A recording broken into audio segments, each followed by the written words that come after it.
officials and shareholders.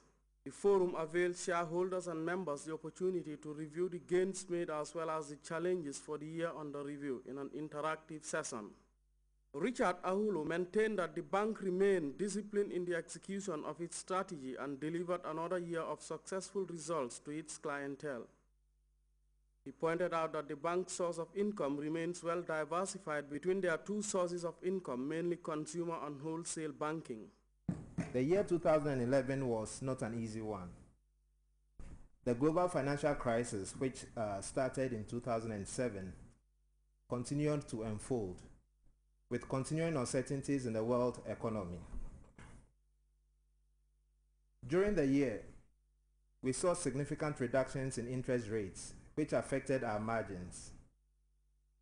We also had some flow-through of unexpected and significant costs, which also affected our bottom line. But despite these challenges, I'm pleased to report that we continued with our consistent performance and profitability. Mamadou Senghor is the bank's chairman. He emphasized that the bank recently underwent an extensive national audit which is paying much dividend at board and management levels.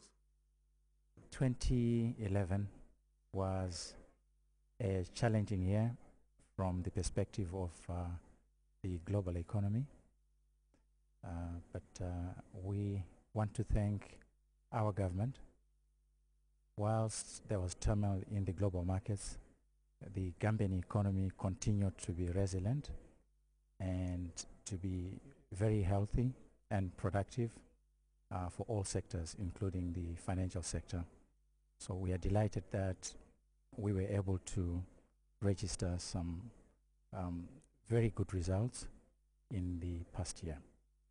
The bank's performance on revenue in 2011, according to the CEO, has been very heartening, as the bank is said to have met the gains registered in 2010. In view of the performance benchmark against their competitors and taking into account the environment, CEO Humphrey adduced that his bank's performance is very credible.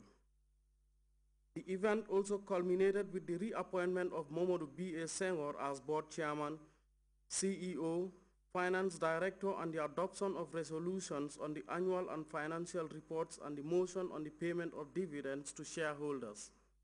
Samuel Ba, GRTS. We are terribly sorry for playing the wrong report. That was Standard Chartered Bank's annual general meeting.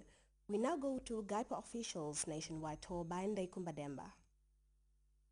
It's a government agency that promotes private sector investment and also creates export processing zone for both small and large-scale investment. In doing this, there is need to get clear and true profile of investment prospects for prospective investors. The recent tour, embarked upon by officials of GAIPA, is premised on efforts to decentralize investment opportunities and create awareness of GAIPA's activities among rural dwellers. The first meeting was at Governor's Office, North Bank Region. GAIPA CEO Fatou Menga Jallow spoke at length of the role the agency plays in promoting investment and the incentives available for different categories of businesses. To execute these duties, he said they need to know where the businesses exist, how and what the business is doing to enable the agency give them the necessary support. The agency has set sights on key areas of development such as agriculture, fisheries, tourism, forestry, manufacturing, and energy, among a host of others. These sectors, officials say, form part of their intervention areas. The agency has set sights on key areas of development such as agriculture, fisheries, tourism, forestry, manufacturing, and energy, among a host of others. These sectors, officials say, form part of their intervention areas. Mali Gay, Manager Enterprise Development, stressed the need for proper booking in any business, adding that small businesses play an important role in economic development. Many speakers in Kerewan call for attitudinal change among Gambians to ensure citizens take up business ventures. From Kerewan, North Bank Region, officials proceeded to Janjanbureh CRR, delivering the same message. Participants were given the opportunity to express their views and concerns on some of the challenges confronting business development in their regions.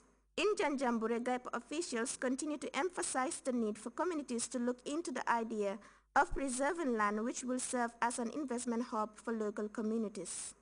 Governor Lamin Queen Jame of North Bank region and his deputy Mustafa Saidi commended Gaipa for the move, which they refer to as a step in the right direction. Governor Ganye Toure informed Gaipa officials about some of the community-led interventions being carried out, particularly in the area of land preservation. The chiefs, he went on, with the cooperation of communities are ready to map out strategic plans that would bring development to their district. The meeting provided both parties an avenue to put across the knowledge acquired on Gaipa's mandate. For GRTS News, I am Dekuma Demba. You can also follow that story and other GRTS programs live on our website, which is at www.grts.gm. There you can also monitor GRTS Radio Live, where we go with a very short break now. The news continues in just a moment.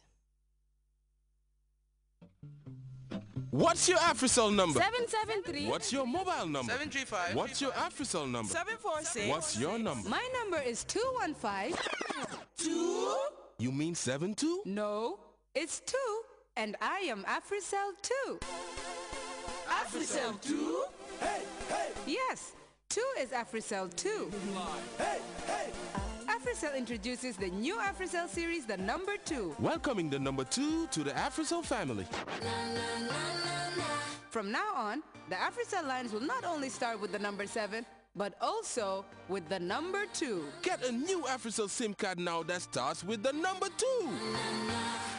So now I can get an AfriCell number that starts with the number 2? Yes, and when you receive a call from a number starting with the number 2, it's one of the new AfriCell lines calling you. My mobile number is 2, and we are AfriCell 2! Welcome back. Millions of Egyptians are back to the polls in the second round of presidential election to choose the country's first post-Arab Spring president. Tension is running high in the country following the Egyptian High Constitutional Court's decision to disband the Muslim Brotherhood-dominated parliament. The contest is between former Mubarak Prime Minister Ahmed Shafik and Muslim Brotherhood candidate Mohammed Mosri. We have more in this report.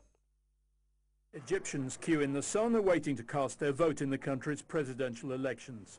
The runoff's happening in a tense atmosphere following a decision by the Supreme Court to dissolve parliament, which had been dominated by the Muslim Brotherhood and Islamist parties. The ruling will strengthen the candidate favoured by the military Ahmed Shafik. Intellectuals are divided about voting for him or the Brotherhood's candidate Mohammed Morsi. The basic and most important thing in this process is democracy. That is why we want to see this succeed.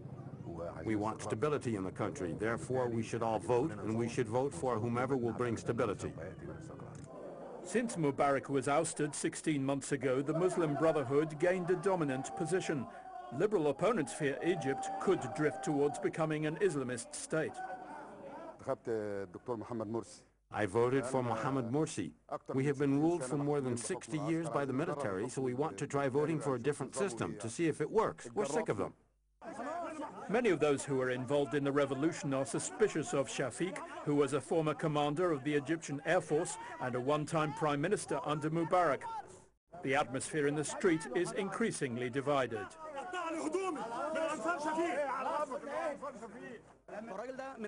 This man is a Shafik supporter. He swore at the other guy and accused him of trying to set the country on fire. Then he pulled his shirt and ripped it. Activists are also outraged by a decision by the military-backed Justice Ministry to give far-reaching powers of arrest to army personnel. Another move to frustrate the revolution, say opponents. A call for the release of prisoners of conscience from a woman who has been one herself. Myanmar's democracy activist Aung San Suu Kyi finally gave her Nobel address 21 years after winning the Peace Prize.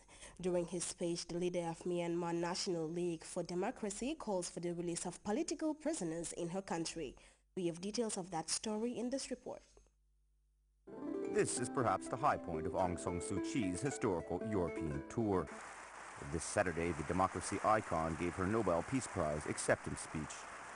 Suu Kyi was granted the award in 1991 when she was under house arrest. but she was unable to accept it as she feared she would